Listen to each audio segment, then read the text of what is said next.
Well, we begin this number 4 tape, 90-minute tape in the series, and I guess it'll surely end with this one. If it doesn't, we'll make it anyway. We're back in 1947, and we were checking out in the DC-4s at that time, and I had quite a time checking out through the summer of 47. We did most of it down in Newark, New Jersey. And, of course, Pete Dana checked me out, gave me the rating along with an inspector and so forth. And we started flying them in June. As a matter of fact, a little before June, I think it was. But we had little problems with them. I had quite a few little engine failures on them. I remember on the June the 10th, I was going into Portland and had one cylinder split in one of the engines, and it was necessary to leave the aircraft there, and they had to come up from Boston and then change it and so forth.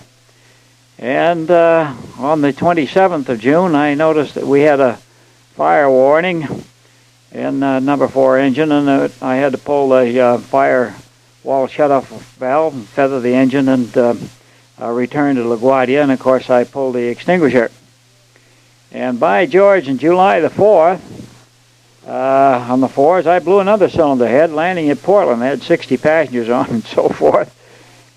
And we had to leave that aircraft there. And on July the 5th, the very next day, believe it or not, I blew another cylinder head.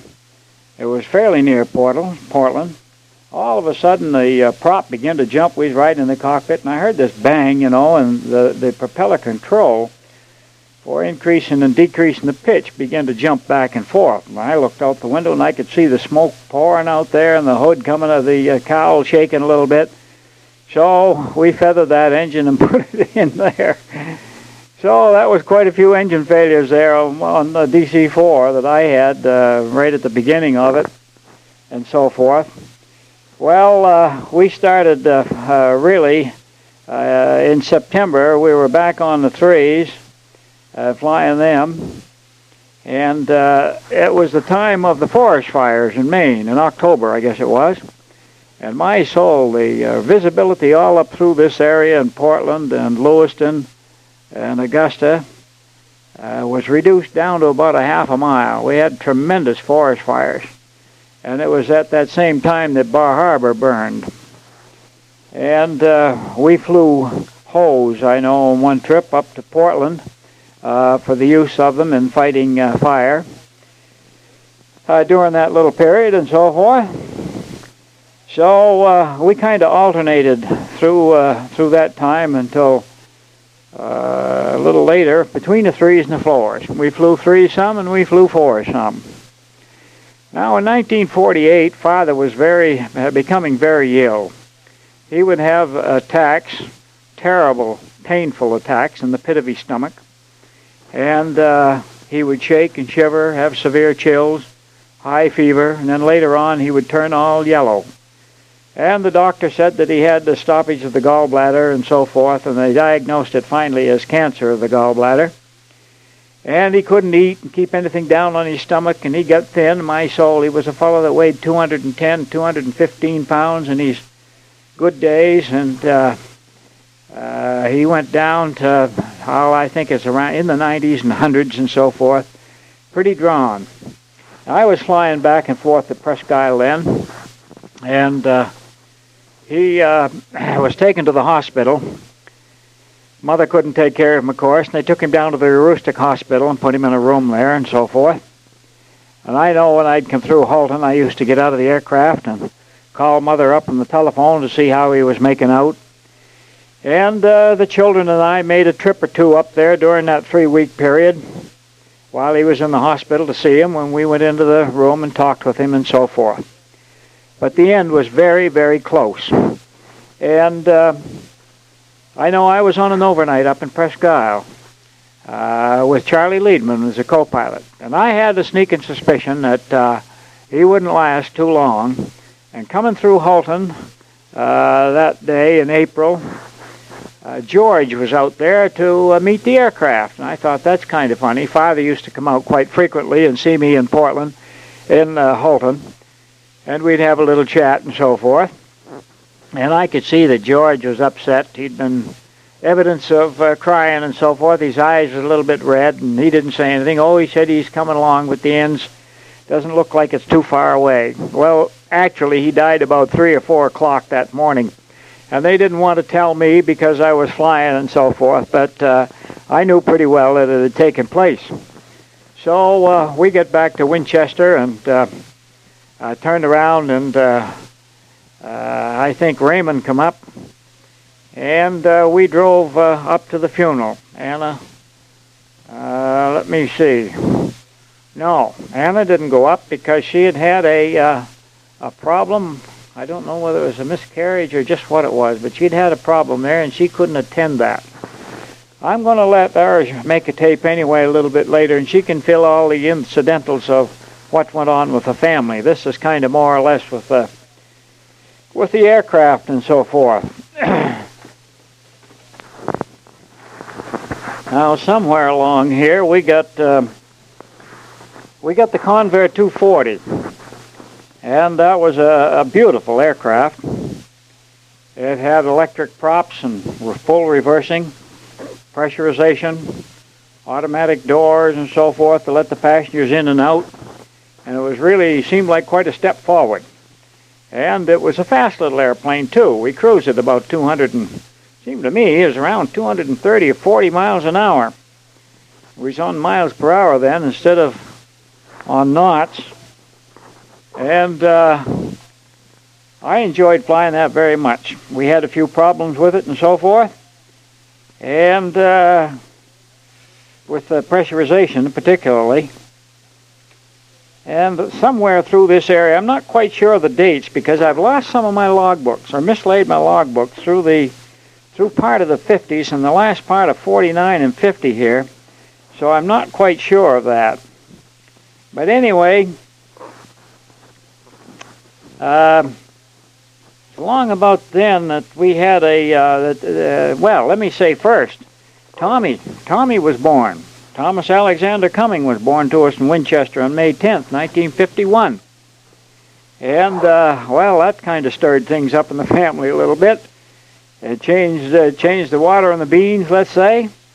And John, by golly, he come along February the 20th, 1953, a couple of years later. I kind of bring that in there right now, just for the record and so forth. So we continued flying the Convairs. We had a few engine failures, and we had a couple of fires on them and so forth. And we had got along very well, and we had one accident that was, I didn't have it, but Peter Carey had it, come down up in New Hampshire, northern sections of New Hampshire. He made a letdown in a snowstorm and hit a mountain up there and so forth. And I was up on the search, a group of us, and he was found and brought out. We lost John McNulty, one of our dispatchers, was in the jump seat. He was killed. One of the co-pilot died, too, up there. They were there for 3 or 4 or 5 days, something of that nature, before they were found. I know during the search, on my scrapbook here, I got a picture of that the photographer took of us for the Boston Post. It's on the front page there and so forth.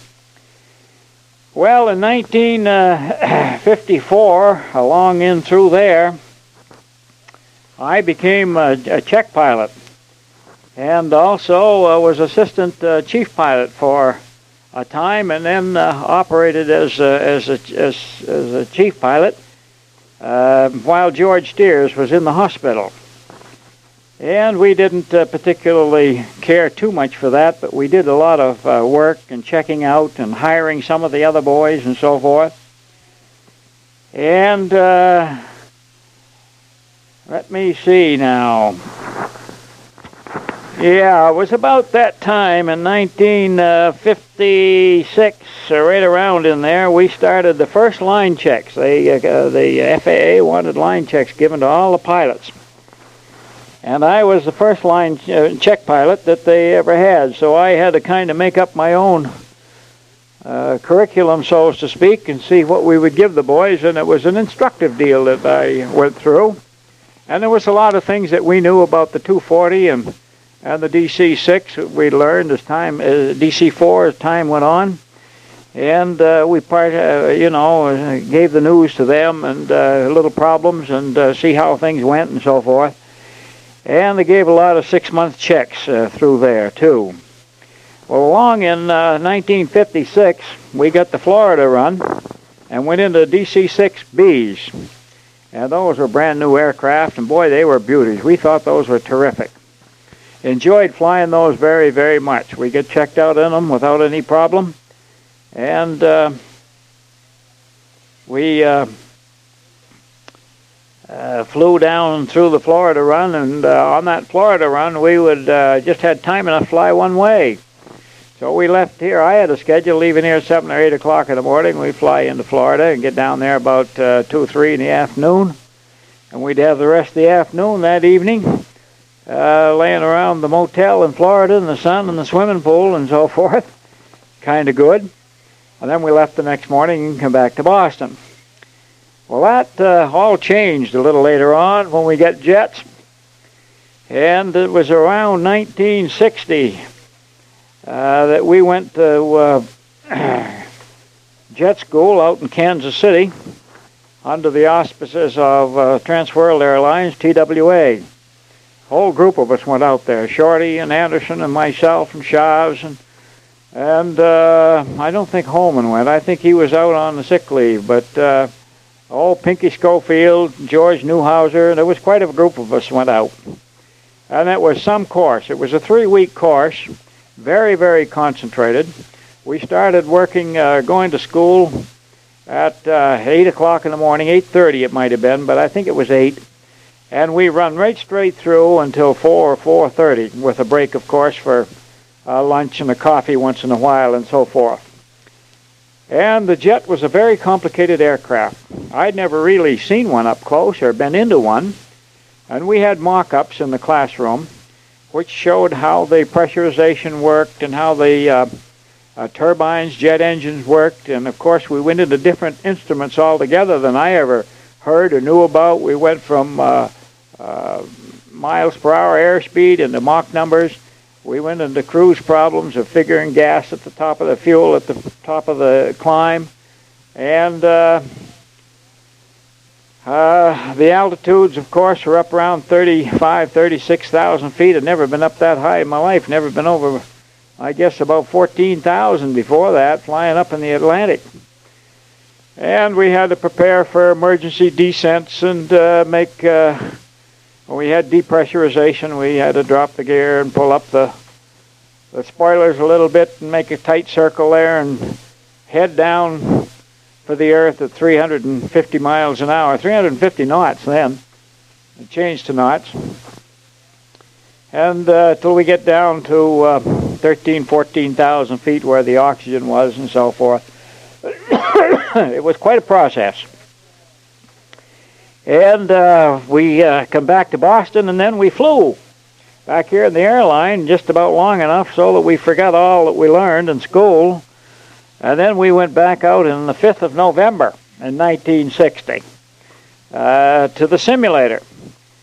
And that simulator was something again. Of course, this is going to be old hat to Dick now with the modern simulators that they have now.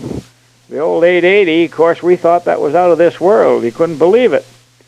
That you could sit there on the hangar floor with an instructor in there, and they could give all kinds of failures and orientation problems and departure problems and speed and so on and so forth, and never move out of the seat.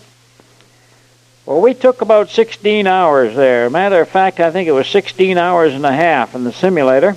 And then we went out to the airport. And that's the first time I got a good look at that, an 880. I walked around a little bit and get in and looked at it. Of course, the cockpit was exactly the same as the simulator we'd been in there.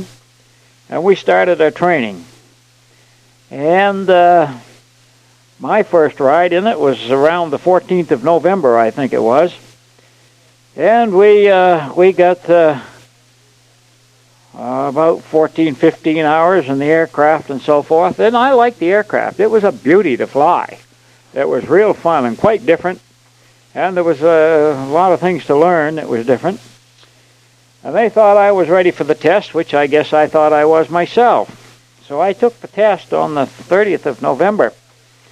And I might say that we flew right around the clock, 24-hour period. Of course, they were checking out a lot of TWA pilots along with the Northeast pilots, too. And it was a busy outfit. And I took my rating ride on the 30th of November. And by golly, I didn't flunk it. I didn't pass it. I flunked it. Yep, that's the first one I ever missed. And one of the problems was I was circling in too close to the airport, so that the FAA man said, well, I thought that was really pretty good if you could stay within close with one of those little fast machines and one thing or other and still get in, but he felt that was a violation on safety. And the other thing was the gear. I had a gear horn on it. You know, when you pulled the throttle back, the horn would blow if the gear was not put down. But they had an override button on the panel of the instrument panel, and in training continually we would be reducing throttles, and that horn would blow, and the instructor continually would reach up and push that button. And that's exactly what happened. We was doing a jam stabilizer approach, and by golly, he pushed that button on me a couple of times, and during the test, I forgot all about the gear. Of course, the gear was the last thing you put down anyway. And I kept hanging off. I come right in there just as slick as anything that you ever did see. Would have made a beautiful landing without any wheels. But of course, as I come up over the boundary, why the inspector says, well, take it around. You haven't got any gear down. Well, what can you do? That was obvious. Well, I felt pretty bad about that. I really did. I felt bad. And I was kind of upset, and I thought I ought to go home for a while. And I did. I left there on the 30th of November. It was the day that I took the rating on TWA and then headed back to Boston. And I came back, I think it was the 7th of December, and took the second check, and I had no problem there at all. Made out all okay with it. And the first scheduled trip that I had was on the 15th of December. Of course, that was under line checking.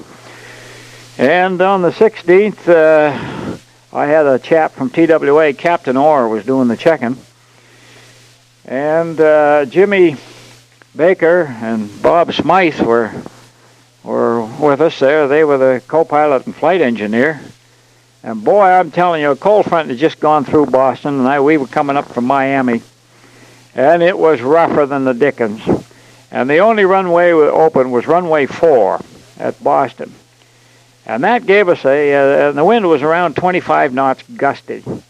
And the crosswind, almost a 90-degree crosswind. Well, the maximum crosswind allowable was 17 knots. And there was snow in the boot, and the braking was poor. So that was really some conditions. So I said to the Captain Orr there, I says, I wouldn't land here. I'd return to New York. And a ship, one of our own ships, just ahead of us, missed an approach and went back to New York. It wasn't a jet, though. It was a DC-6, I think. Carl Ritz was the captain. Well, Orr says, I'll take it, and you go ahead and fly the ILS down till you break out. And he says, when you break out, they was given something like 800 to 1,000 foot ceiling. When you break out, I'll take over. Well, I don't know. Against my better judgment, I said okay. But I often wondered at that point who was in charge of the aircraft, the check pilot or the captain. Well, anyway, we made the ILS approach, bracketed right down there, and broke out over the Boston Army base there, right across the road, and I could see the runway in pretty good shape. Well, he took it over. Well, we come in there, slashing at about a 40-degree angle, it looked like to me, with a drift, sliding right sideways, and we went down, and we touched down on the runway, slicker than a button. And by golly, that thing, he straightened it out, and it got going, and I could see we was going to slide off the runway, and we was going like a son of a gun. You know, the landing speed on those jets then was around 130, 40 miles an hour. Or knots, I should say, when you had a good load on. It was a fast airplane, and it was a fast lander, too. Well, I pushed my feet on the brakes, and of course they had anti-skid brakes on those things then. If the wheels started to started to stop, the brakes would release and they'd roll. So they're supposed to give you maximum braking condition. Well, he was already on the brakes, and with reversing and a combination of it and so forth, we finally get stopped. But I never forgot that, and I don't think Jim Baker or Bob Smythe ever forgot it either. So I was signed off on the 24th of December of that year, and from then on I was on the jets all the time. And we had a few exciting moments and different times with them. I know at one time I went up to Montreal with the boys there, Smythe and Baker, and it was storming, bad night. Only a 300 or 400 foot ceiling with a 3/4 of a mile visibility, something of that nature. Well, during holding, for some reason or other, the controls got pretty slack, and I could push the wheel forward and backward, and I had no effect of it. And I said, "Hey, fellas, take a look at this." And I could push the wheel, and my golly, it moved six inches ahead and 6 inches back, and not an effect on the aircraft. But anything beyond that, it kind of was okay. Well, we went in and landed. Boy, I'm telling you, everybody come off their seat then, and made out okay. And I had them check the controls and so forth, and it seemed okay, although they hadn't done anything. Nobody did anything. Well, we flew back to Boston, and I don't know what they ever did find, I'm sure. But that was a freak one. The other close one that I had with the jet was on the beep switch. We made a takeoff at Boston, you know, and you couldn't control the aircraft with the elevators, and you had to run the stabilizer back and forth. And you couldn't run it fast enough when you were climbing or taking off. So they had a little beep switch up on one of the horns of the steering wheel, and you pushed it up, make the nose go down, you pull it back with your thumb switch kind of. It would kick the stabilizer in the opposite direction and put the nose up. Well, they usually take off. We was taking off at that time on making a V2 climb, and boy, that was a very, very steep climb. They later reduced it, kind of passengers was fearful of it. And by golly, we took off, and after about 600-700 feet, I began to reduce power. And of course, I wanted to push the nose down a little bit and couldn't. And I reached up and snapped that beep switch forward, and the nose didn't go down. It came back up higher. Well, that put us in a dickens of a situation, because if it gets up so high, there's no way you can get that nose down. But through our training, we was instructed, of course, with any problems back there. We had secondary backups. I immediately shut off the hydraulic pressure, which run that jack screw back in the tail surface, and went to the electric trim. And the electric trim was okay. We had an electric means, a hydraulic means, and we had a manual means. Well, what had happened, somebody during the night maintenance crew, they'd taken that switch out and they'd reversed it. It was easily done. You couldn't tell which was the top and which was the bottom. They just turned it around, and it works exactly the opposite. And that's one of those things. Had we cracked up, they would never have found out the reason why that operated, or what had happened. But that's one of those things. Well, I don't know. Things worked along pretty good, by golly. And there isn't really much to report there. We continued flying, and of course I was in the bottom of the list there at Boston. There was only 7 or 8 schedules, and I was in the bottom of the jet schedule, so that I was on call lots of times. And in 1961, we bought the farm here in Naples, Maine, and in 1963, we moved up. And I commuted back and forth to Boston until 1966, the time that we retired at the age of 55. And it was a kind of a long haul. I used to have some flights there that left Boston in the morning at 8 o'clock, and it went down to Portland and down to Miami. And we waited around in Miami a couple hours or so, come back into New York. And stayed in New York overnight. We get in there about 5 o'clock at night. Well, I was tired, and so was everybody else, really. from getting up early in the morning and the days flying and so forth. So we'd go out and have supper, get back to the hotel by 8 or 8 o'clock, 8:30. And by golly, I'd get into bed and go to sleep. Well, I don't sleep too sound, or didn't sleep too sound then. I don't now, but I sleep better than I did. But anyway, we'd wake up 3, 4, 5 o'clock, something like that. Get up about 8 or 9, kind of hungry, and get down and have breakfast. And we had to hang around in New York all day long until 5 o'clock at night. Well, at 5, we get a trip down to Miami. So we departed Miami, flew into the sun half the way down there, and get into Miami around, 7, 7:30, 7:45, somewhere along there, 2 hours and a half, in that figure. And then we had a couple hours layover, and we left Miami at 10 o'clock at night, and come up to New York, and unloaded. Then we took off and come back to Boston. We get into Boston about 2 o'clock. Well, I'm telling you, after a few of those flights, my fanny was really dragging. I wasn't sleeping good. Wake all that day and half the night. Wasn't feeling good at all, really, and I had bursitis in my shoulder. Something awful. I couldn't even reverse the engines. I couldn't pull the throttles up to go to reverse. I had to have the co-pilot do that because it hurt so. And I was taking cortisone shots while I was flying. And I also had a back problem, which turned out to be a kidney stone.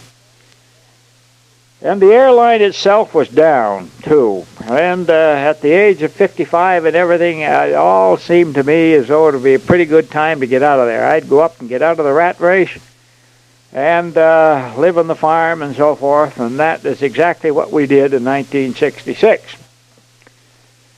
And I did have a kidney stone that fall after I'd retired.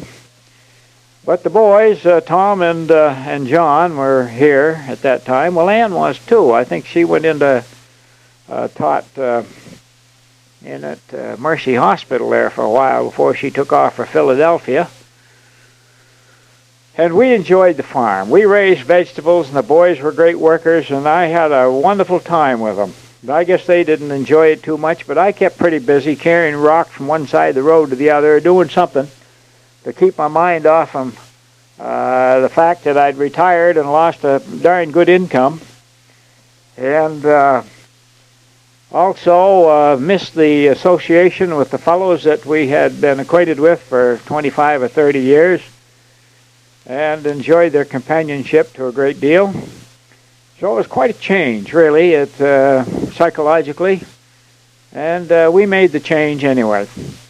Thanks to Mother and the two boys particularly, because we were out working in the vegetable garden and driving the tractor, and they always had a project on that kept me busy and so forth. Dick, of course, had got married by this time, and married Ruth Stewart. And he was, right about then, I am not sure whether he was working with the airline or whether he'd been furloughed for a while, because he got furloughed and had to go with, or got a job with the Cape and Islands, flying down there. He worked like a son of a gun there, I guess. Well, then, I really neglected to say earlier in the tape when Dick came with the airline. Now that was quite a nice event. Both Shorty's son and Dick, our son, joined the airline back in. Well, now let me see. Must have been around 1963, because I know he had 20 years in with Delta just a short time ago, 1983. His name was in the Delta Digest, but his picture wasn't there. We have to get him to take a picture of himself and send that in very soon. Of course, I think that Dick really got hired on the airline in 1958. Not 63, but about 5 years before that, actually, as I stop and think about it, because he was going to be checked out as a flight engineer in the DC-6. He and Staff Short both got hired at the same time. We found out that they were going to hire a number of boys, and staff and I talked with the chief pilot and with the operations manager and so forth. And we were able to get both of our oldest sons in with the airline, which was pretty nice. And Dick got checked out there, and he went on with the DC-3s, as I recall. But I'll have to leave that for him to kind of fill in some of the times there. We never did fly together, but we had our pictures taken, both staff and me and the two boys, with father and son team at Northeast, and they published that in their little magazine that they have, which was kind of nice. And it's been great that he's continued along those lines, and I am able to keep up abreast with what's going on in the airline, and a lot of the fellows that we knew and flew with, of course, considerably younger than we are, have since retired, and Dick would tell us about that, and a good many of them passed on, too. So it's really worked out real fine in that line. And Tom and John also learned to fly later, and John got his instrument rating and commercial, and Tom got his private. But of course, they didn't follow along in that field. It's rather difficult to get into and so forth, but that's kind of another story altogether. Working down in Boston and so forth. Boys were going to school. Tom attended the Christian Brothers School down in Alfred, both in the 7th and 8th grade. And he used to come home on the weekends, and then we'd drive him back and so forth. And it was really a very fine school. I think he did miss home a little bit. And John started school here in Naples and finished at the Bridgeton High School. And Tom, of course, after he got through the 8th grade, went up to Freiburg Academy. And he was there for almost a year, and then transferred to the Bridgeton High School, and he finished high school out of Bridgeton. Well, anyway, things were kind of tough up here. This house was in pretty tough shape. We'd had remodeling done on it and so forth, but there was a building across the road that needed to be torn down, and there was an attachment, a hen house and pig pen and so forth that was attached to the barn that should have some work done on it. So we worked around at that, and we started planting vegetables, and the boys sold them out here, and by golly, we used to drive up to Denmark and pick strawberries in the strawberry season, come back. We could pick them up there for, I don't know, 25, 30 cents a quart, and we sold them for 60 and 65 cents a quart. And we'd sell 40, 50, 60 quarts, a day. So we also had our little vegetable stand out there. Dick kind of helped us build that one time, quite close to the road. And we had corn and all the other vegetables, beans and peas and so forth. And the two boys that were here all the time, Tom and John, who worked here, of course. Mother tended the stand, and also the boys did some, too. Well, it finally went so that we put in about a couple of acres of strawberries, and we sold to the market over in Norway. We took some down to Clarence Irving here in Naples, but most of them we sold right here in the stand. And we would sell, let me see, we had crates then that was 20 in a crate, 20, 40, 68. We'd sell 100 quarts a day, or a little bit better. And then we had pick-your-own strawberries, too. And the field was in pretty good shape. We had a lot of people come up to pick strawberries. I did put in a farm pond down here. We had irrigation system for it. There's no sense of having strawberries without irrigation. So we had that. And we got a corn planter so we could do that. Before that, we used to drag an old planter that Wiley's had behind the tractor. And Tom used to run that thing. And it would sway way down and off. On the side hill, you couldn't keep the road straight and so forth. We finally got a single row planter, corn planter, so that it would hitch right to the back of a little tub tractor that we purchased. Of course, we had the 1948 tractor, An International Harvester Super C, built in 1948, and we got that at an auction. Dick was all fired up for us to get a tractor so we could mow the hay up around here. He found an auction down in New Hampshire. By golly, we went down there, and I thought that was the last thing I needed was a tractor. But there we were. We bid $750 for that. And the plow come up. We bid on that. I guess Dick bid on the plow. I think they paid $75 for that. I think I paid him back later. I'm not quite sure. You remember, Dick. Then we had a bucket and a mow machine, and we paid $50 for a chap down there to deliver it up here in Naples. So that was our first tractor, and along with the rest of this planting and cultivating and so forth, I needed a smaller tractor.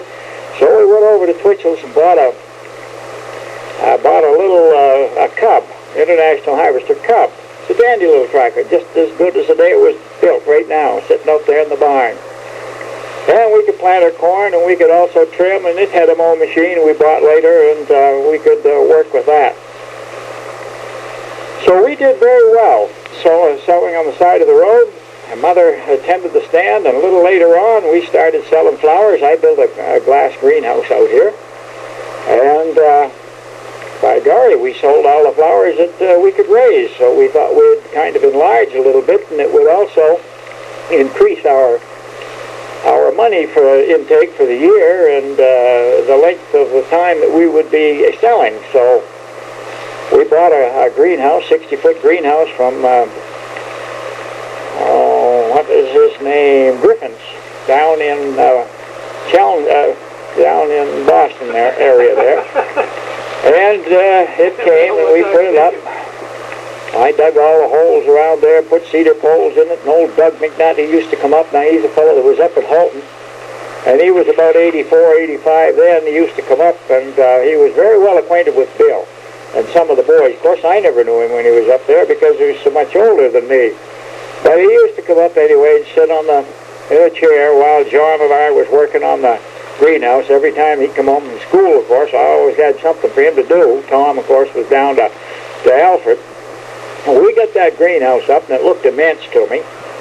And by golly, the next spring we planted, and I made out a schedule, and we got the thing filled up with flowers, and I looked at it, and I didn't know whether they'd ever sell all those flowers in there. But we did. And it used to take quite a bit in watering. Mother and I used to have to go up there in the mornings, and about 8 o'clock, and we would water for 2 hours and a half, get that all taken care of. Then I built coal frames for the things to set in. Then we run ads in the paper up here. It's about the time Memorial Day. By golly, we did it. We had a great clientele, an excellent clientele, and they came from Bridgeton and all over, Norway. People who come over here, and they give us big orders. Some of them, we thought they was big anyway, $100 at that time, $125 orders and so forth. And we also made a lot of cemetery pots. And those were really very profitable because we could get a 10-inch pot, fill that up with soil, and put in a couple of geraniums, and then fill in around with it with a petunia or two and a marigold. We sold those for $5, $5.50, $6.50 along in there. And we, along with our vegetable business at that time, I think we grossed about $8,000, $9,000 one year, and that was darn good. Some of the days that we hadn't selling flowers, we took in $300 and $400 a day. That was during the Memorial days, you know, on the weekend when people was up there. Well, that's enough for that. That's kind of a sidetrack on that. Well, I'll get back into the flying stage there. There's a couple of things that I missed. I had another thriller when I was flying for the line in the DC-3. I was up to taking off Montpelier at night, Paul Quilty and I. And I was sitting on the right-hand side. Paul was flying left. He was about ready to be checked out and so forth. We'd given him a little extra seat time there. And we took off, and the stewardess come up. What do you think of that? And she said, oh, the cabin is all full of smoke. Well, she left the door open, and I looked back at that cabin. You could hardly see the passengers. They was beginning to get up and stir around in their seats, you know. They were getting quite excited. Well, holy Willie, there it was night, and we fortunately, we were only 5 or 10 minutes away from the airport. Well, I looked down under Paul's seat where the ventilating system comes up to the cockpit. And George, if there wasn't sparks coming right out of there, and first thing you know, our cockpit filled up full of smoke. Well, it probably wasn't the right thing to do, thinking about it afterwards, but if you get smoke in your eyes and it's breathing, you can't see out the windshield, you got to kind of get it cleared out. We didn't have any smoke masks like they have later years and so forth to put on. But I cracked open my side window and whoosh, away went the smoke, cleared out pretty fast. But we had to return and landed. And what had happened, we had a Janitrol heater. With the intake of that heater was on the outside of the fuselage and just above the co-pilot's sliding window. There was the intake for the air for that gasoline heater. Well, we used to collect a lot of papers on our travels and so forth. And by George, somebody had opened that window and thrown some papers out, and they'd gone in that air scoop and caught a fire. Oh, golly. I can remember that. And I may have reported this in one of the earlier tapes. It's been quite a while now since I made that first or second or third tape along in there, and I may have mentioned that. I don't know. But if I did, why, you can hear it twice. Well, on the retirement business there, I kept busy because I had to keep my mind off and that sort of thing. It was nice moving up in the farm. And I often wondered, we used to ask the good Lord for directions, always asked our Heavenly Father for directions on any major project and a lot of projects that weren't so major, and what we should do. And asked for guidance in that special thing. Well, we asked it as far as buying this farm was concerned. I asked about retirement, naturally. Prayed for those things, and then we did what we thought was the best and felt as though we had divine guidance along that line. Well, we had an awful strong feeling that we'd like to have a farm, and looked around for a considerable time for one, and this one come up, so we were fortunate in getting it and paid $10,500 for it, plus another $4,000 or $5,000, I guess, well, I don't know if it was that much for remodeling. I think it was more like $2,000. So, but now, farm prices have increased, and this farm is probably worth $100,000 now. So, through inflation over the past few years, you see, it's been quite worthwhile for the farm, and we love it. It's great. It's on the road. The traffic has increased greatly, and so forth. Well, I could go on and go on and go on. It's the present day now, I guess, but that's a story. Kind of come to a conclusion here, I guess. I may add a few little things from time to time. I'm just going to leave this tape like this, and between this and the other side, if I think of some things that I'd like to speak of, why, I'll just grab the tape and put it on and make a continuation of this. So for all practical purposes, it's being finished up now in February 1984.